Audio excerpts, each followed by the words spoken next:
जबाबदार आहे. जेव्हा कोणीही कुठेही मदतीसाठी साथ देतो तेव्हा तिथे एएचा हात मदतीसाठी सदैव असलेला मला हवा आहे आणि त्यासाठी मी जबाबदार आहे. 10 आणि 11 जानेवारी 2026 रोजी अल्कोहोलिक्स अनॉनिमस मालवण या संस्थेचा 25वा वर्धापन दिन सोहळा काळबादेवी एक्झॉटिका, चिवला बीच, धुरीवाडा, मालवण इथे साजरा होतोय. कृतज्ञता आणि प्रत्येकाने एकेका मध्यपीपर्यंत पोहोचूया. मी जबाबदार आहे. जेव्हा कोणीही कुठेही मदतीसाठी साथ देतो तेव्हा तिथे एचा हात मदतीसाठी सदैव असलेला मला हवा आहे आणि त्यासाठी मी जबाबदार आहे.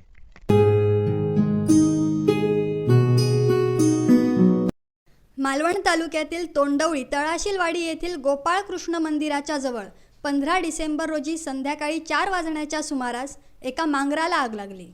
या आगीत लाखोंचे नुकसान झाले असल्याची प्राथमिक माहिती मिळते. या घटनेत कोणतीही जीवितहानी झालेली नाही. याविषयी तळाशीलवाडीचे ग्रामस्थ तसेच सामाजिक कार्यकर्ते गणपत उर्फ बाबा शेलटकर यांच्याशी दूरध्वनीवरून संवाद साधला असता ते काय म्हणाले ते ऐकू. नमस्कार, गणपत शेलटकर. हा बोला. हा गणपत शेलटकर. गणपत शेलटकर, तळाशीलवाडी येथे आग लागली आहे त्याबद्दल आपण काय माहिती द्याल? तळाशील मध्ये म्हणजे तेरेकर आपण संघ तळाशील, हा तेरेकर आपण संघ तळाशील यांचे जे होडी म्हणजे मोठे मागर काढलेले असतात, म्हणजे म्हटलं असं तुम्ही मोठे असे घरासारखे असे 2 मागर काढलेले असतात. ते मागरीमध्ये ते होडी ठेवतात, मोठी रापणी मोठी होडी असतात ना ते ठेवतात. आणि तर त्या होडीला आज तुमची ह्या असतं मागर असतं, त्या मागरीला अचानक आग लागली आणि जवळजवळ आज 40 ते 50 लाखाचं आज नुकसान झालेलं आहे असं. आणि जो 6 रोप होते, मोठे दोरखंड असतात ना, हा ते रोप होते. ते रोप आणि एक फायबर पात जळाली आणि 6 उंडाले जळाले आणि बरंच काही असं नुकसान झालेलं आहे त्यांचं. नाही भरपूरच झालेलं आहे. तेव्हा वारा वगैरे कसा होता? वारा मध्यम असा वारा होता, जास्त असं वारा नव्हता. पण त्या वाऱ्याच्या जोशामुळे ती आग भडकत गेली.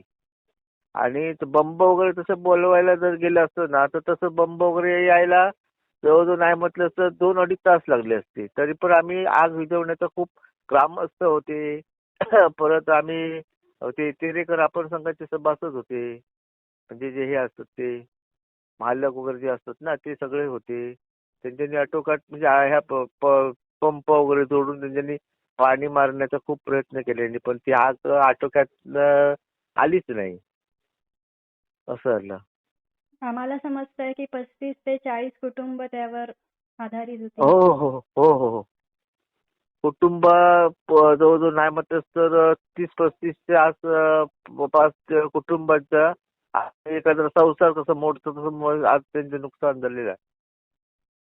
म्हणजे पुरा गाव म्हटलंच ना तर आज कसं असतं, रापण लावल्यानंतर आज पुरा गावात तिथे मासे जे असतात मच्छी बिच्छी मिळतात ना, ती पुऱ्या गावाला ते आमटीसाठी लोक नेतात किंवा काही करतात. म्हणजे पुऱ्या गावाचीच रापण गेली असं झालेलं आहे. आणि सगळ्यांना आज दुःखात म्हणजे असं झालेलं आहे. म्हणजे सगळेजण आता हळहळतात लोक म्हणजे बघून. म्हणजे मासे काही लोकांच्या आत कमेंट लिहितात, मुंबईचे लोक असतात ना त्यात कमेंट करतात की मला आता मोबाईलवरती त्यांनी कमेंट केलाय की आम्ही ह्या रापणीचे मासे खाऊन आज मोठे झालो आणि आज त्याच रापणीचा शेवट असा होईल का, असा शेवट झाला का, म्हणजे असे लोकांच्या आज कमेंट पण येत आहेत भरपूर.